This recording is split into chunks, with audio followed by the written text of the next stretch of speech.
We look directionally where the Fed is going to be moving monetary policy. Right now, it feels like we're in a loosening phase.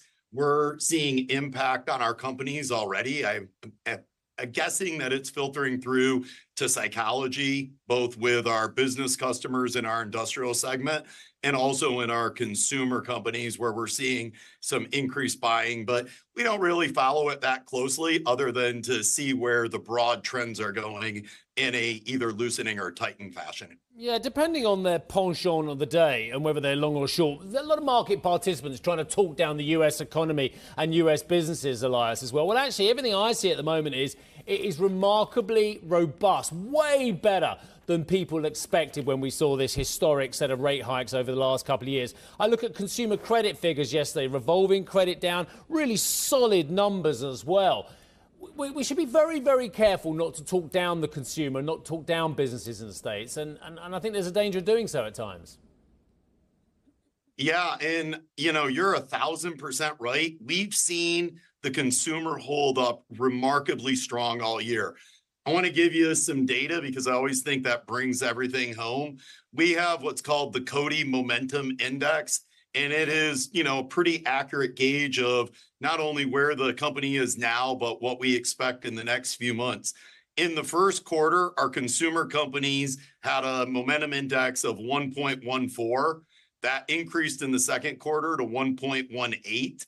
In the third quarter, it just finished at 1.21, and it ended the quarter at 1.25. So that to me feels like a steady accelerating consumer, not one that is weakening. And our industrial businesses, which had a negative momentum index for most of the year, at the beginning of September, changed and went from negative to positive. So it feels to me like the economy is more robust than what people are saying. Let me ask you about inflation then, because I gather you believe that it is coming down. This is what the Fed is expecting as well in terms of its guidance. And obviously with the jumbo rate reduction, it's clearly less focused on inflation now as it's worried about the growth story. But in recent days, we've had escalating events in the Middle East that's driven up the oil price. We're counting down to a US election where we may see more trade tariffs if it's a Trump presidency. Is it a given that inflation's coming down? Are you worried about a wild card scenario? Yeah, Karen, I would say there has been a strong trend in disinflation that has been happening for well over a year now. And those forces remain in effect. Now, could oil price increases, if they were to stay for a long time, impact inflation and make that go higher? Of course. And could there be, trade policies that added tariffs? Of course, those are inflationary. But what we see present conditions today is that these disinflationary forces remain intact. And I would say one of the things that for us is, the leading indicator of really how bad inflation is wage pressures and availability of employees. And we've seen wage gains now moderate back to what is normal.